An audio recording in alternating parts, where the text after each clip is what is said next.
দর্শক আসসালামু আলাইকুম ওয়া রাহমাতুল্লাহি ওয়া বারাকাতুহু। দর্শক এই মুহূর্তে আমি দাঁড়িয়ে রয়েছি কক্সবাজার চট্টগ্রাম কক্সবাজার হাইওয়ে রোডের যে আপনার লোহাগাড়া থানা এবং লোহাগাড়া থানার শেষের দিকে এবং চকরিয়া থানার শুরুর দিকে কিন্তু মাঝখানে আপনার যে জাঙ্গালি এলাকায় কিন্তু আমি দাঁড়িয়ে রয়েছি। এখানে সকালবেলা যে আপনার একটা ইগল গাড়ি এবং সেই সাথে আরেকটা আপনার যে অন্য একটা গাড়ির সাথে কিন্তু সরাসরি সংঘর্ষ লাগার কারণে অনেক লোক কিন্তু হতাহত হয়েছে বলে আমরা খবর পেয়েছি।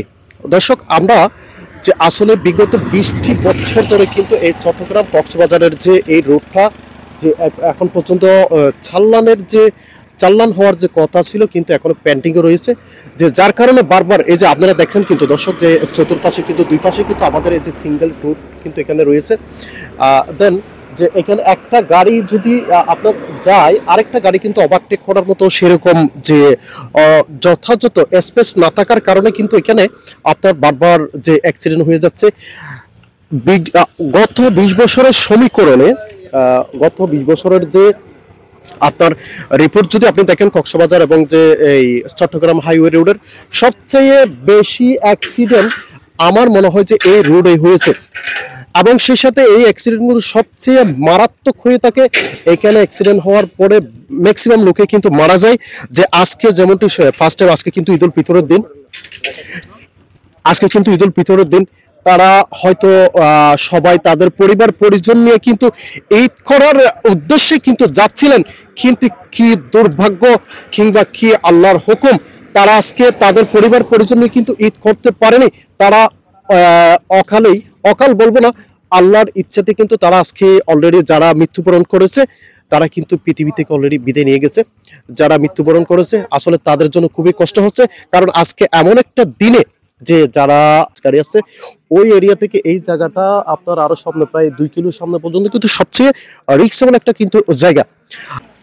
প্রিয় দর্শক এই মুহূর্তে কথা বলবো নিরাপদ সড়কসাই লোহাগাড়া অন্তর্গত যে যিনি সদস্য রয়েছেন জনাব সোহাগ সাহেবের সাথে আমি কথা বলবো। উনি দীর্ঘদিন ধরে আসলে নিরাপদ সড়কসাই এই যে সংগঠনের সাথে জড়িত রয়েছেন। ভাই আসসালামু আলাইকুম।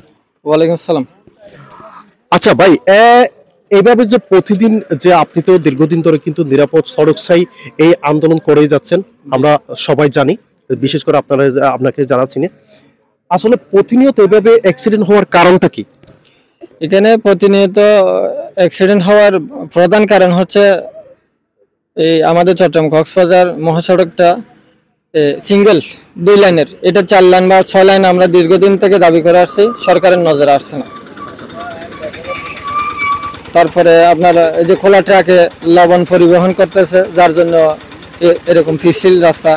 আচ্ছা, আজকের যে ঘটনা যে এটা কিভাবে ঘটলো এই বিষয়ে আপনি কতটুকু জানেন?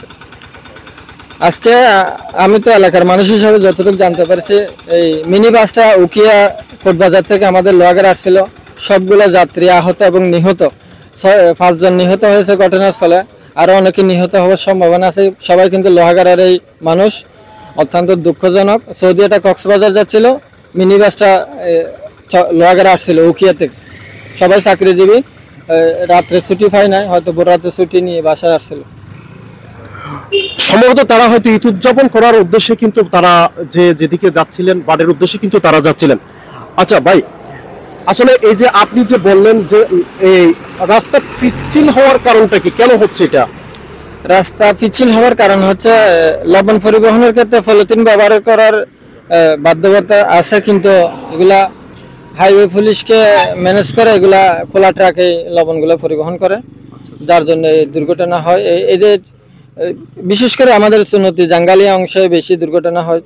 কথা হচ্ছে যে লবণ যে বহন করছে, লবণ বহন করার ক্ষেত্রে যে বাধাবাধ্যকতা রয়েছে, এই বাধাবাধ্যকতা নামানোর কারণে কিন্তু রাস্তা পিচ্ছিল হয়ে যাচ্ছে, দেন রিপিটলি বারবার অ্যাক্সিডেন্ট হচ্ছে, এই তো।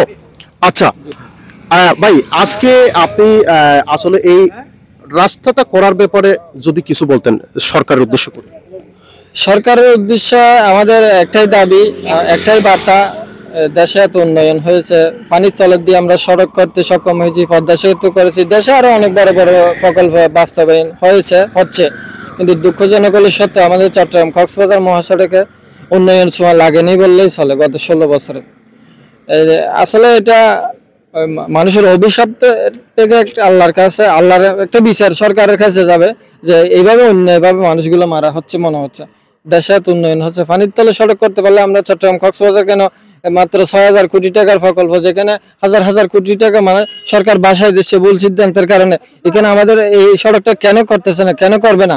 জানেন কক্সবাজার থেকে চট্টগ্রাম পর্যন্ত আপনার রেলপথ তৈরি হয়েছে, টানেল তৈরি হয়েছে, যে কর্ণফুলী টানেল তৈরি হয়েছে।